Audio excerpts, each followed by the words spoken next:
tous. Assalamu alaikum wa rahmatullah. Nous avons le plaisir et l'honneur d'accueillir aujourd'hui notre ami Khaled Roumo pour faire cette vidéo sur comment lire le Coran et puis sur son parcours en général. Alors Khaled, merci d'être avec nous, merci de nous faire cet honneur. Khaled Roumo est auteur, poète et chercheur.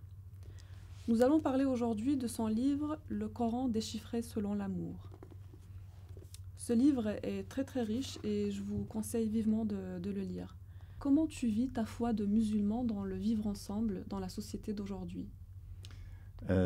Merci Karina de me donner l'occasion, comme ça, de m'entretenir avec toi. Comment je vis ma foi ?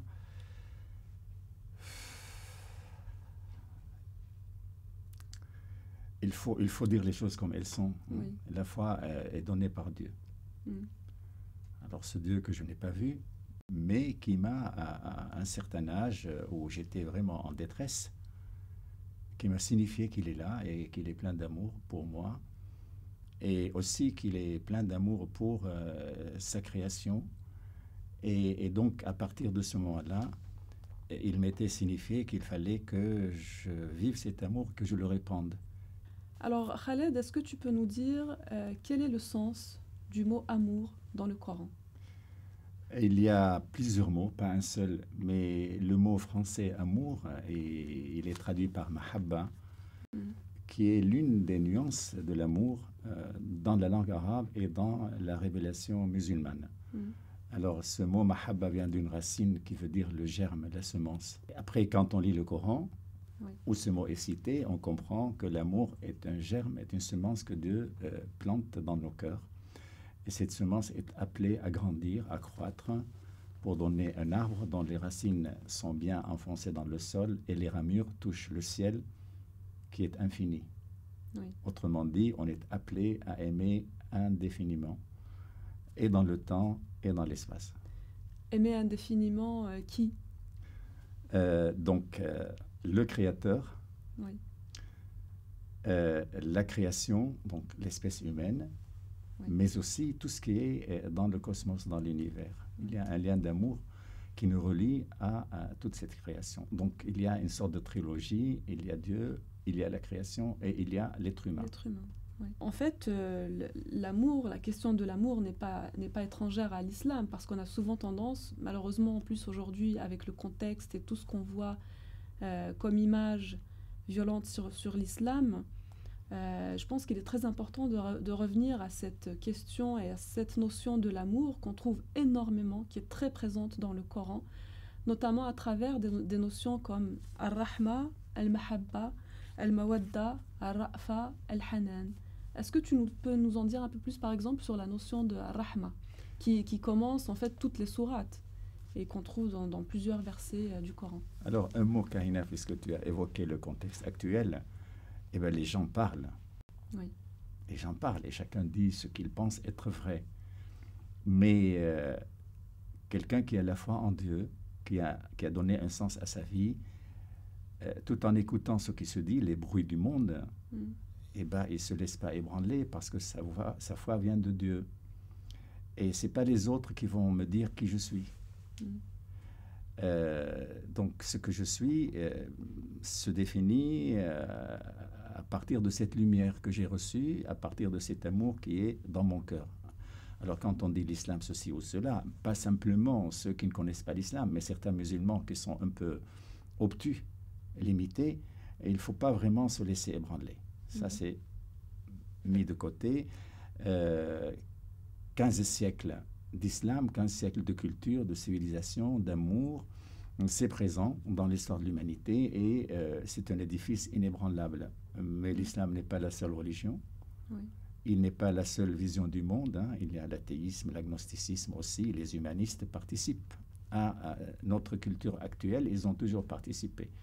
Maintenant, les autres nuances de l'amour, par exemple, si vous prenez al-mawadda, Al-mawadda, on traduit ça par affection, mais en réalité, les traductions ne sont jamais fidèles ni complètes parce que les langues sémitiques ont des racines fixes, Oui. et chaque racine a différentes connotations. Alors, al-mawadda, ça vient d'une racine qui veut dire enraciner quelque chose, planter un pieu dans le sol pour fixer l'attente. Oui. Donc, c'est un amour enraciné. Hein, j'ai parlé déjà du germe de l'amour qui est planté dans nos cœurs, mais il y a l'enracinement, on ne peut pas l'arracher. Ce que Dieu met dans nos cœurs, personne ne peut l'arracher, même pas nous. Alors ça, c'est le mawadda. Après, le hanan, c'est la tendresse, mais aussi cette sorte d'amour a d'autres nuances. Bon, il n'y a pas lieu ici de tout exposer. Il y a Rafa, c'est la mansuétude, la miséricorde, Rahma. Alors là, on peut s'étendre un peu, parce que ça vient d'une racine sémitique, hein, en hébreu, en araméen, en arabe, qui se réfère à la matrice. Oui. Alors pourquoi comparer l'amour divin à l'amour que cette matrice maternelle a pour le fœtus? Oui, alors juste pour précision, donc le mot Rahma vient de la racine Rahama, oui. Et dont dérive le nom arabe de l'utérus, Voilà. Ar-Rahim. Voilà. Donc pourquoi? Mais on va du physique vers le psychique, on va du tangible, du matériel vers le moral, vers le spirituel, mais parce que en réfléchissant à cette belle œuvre qu'est le corps humain, quand même, création de Dieu, la matrice, elle a trois rôles. Oui. D'abord protectrice. Le bébé et le fœtus, il est protégé de tout accident extérieur. Oui. Donc c'est un amour protecteur. En plus, il est nourri par le cordon ombilical. Donc c'est un amour nourricier, constamment. Et après, c'est un amour rayonnant parce qu'il grandit et il y a toujours de l'espace qui le contient. Donc ces trois dimensions de l'amour sont réunies en une seule. Et c'est, alors la Rahma, moi je l'appelle la matrice de toutes les amours parce que vraiment, elle contient toutes les autres nuances. J'ai énuméré dans mon livre au moins 25 mots qui disent l'amour directement et 40 mots qui tournent autour, qui gravitent autour. Oui. Et donc moi, quand tu dis, tu parles de l'enracinement dans l'amour, moi j'ai envie de dire, c'est parce que c'est la nature de l'être humain, tout simplement. L'être humain est naturellement fait pour aimer. Et l'inverse, en fait, c'est une inversion. C'est pas quelque chose de naturel. Haïr, c'est pas quelque chose de naturel chez l'être humain. Est-ce que tu es d'accord avec moi? Oui, mais le problème, c'est que c'est nous qui le disons. D'autres personnes diront le contraire.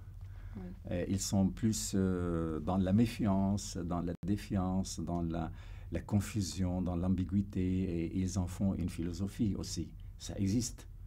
Ça existe et ils nous traitent de naïfs.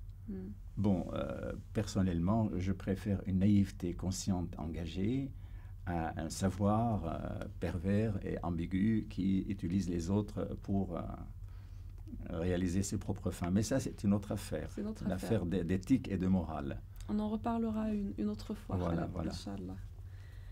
Prions que Dieu nous guide tous, Khaled. Inch'Allah. Inch'Allah. Je te remercie énormément du fond du cœur pour ce moment passé ensemble à part le mois d'Islam.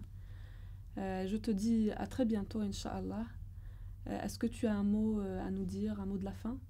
Oui, moi je te remercie de m'avoir donné l'occasion de ce partage spirituel, je l'appelle comme ça, que je vis souvent avec des agnostiques et des athées. Et ils me disent, nous n'avons pas besoin de Dieu, mais votre manière, pas seulement moi, dire tous les croyants qui parlent de Dieu de la sorte, eh bien ça leur parle. C'est mystérieux aussi. Oui. Donc merci Kahina de m'avoir donné l'occasion de ce partage spirituel et merci aussi à votre association Parlez-moi d'Islam de développer ces activités qui sont vraiment indispensables pour contrecarrer, enfin, d'abord pour nous faire plaisir, nous conforter, et après pour contrecarrer tout ce qui circule de nocif sur l'islam et sur les religions en général. Merci Khaled. Nous arrivons à la fin de cette vidéo avec Khaled Roumo. Je vous dis à très bientôt. N'hésitez pas à aller voir notre site internet, notre chaîne YouTube, Facebook et Twitter.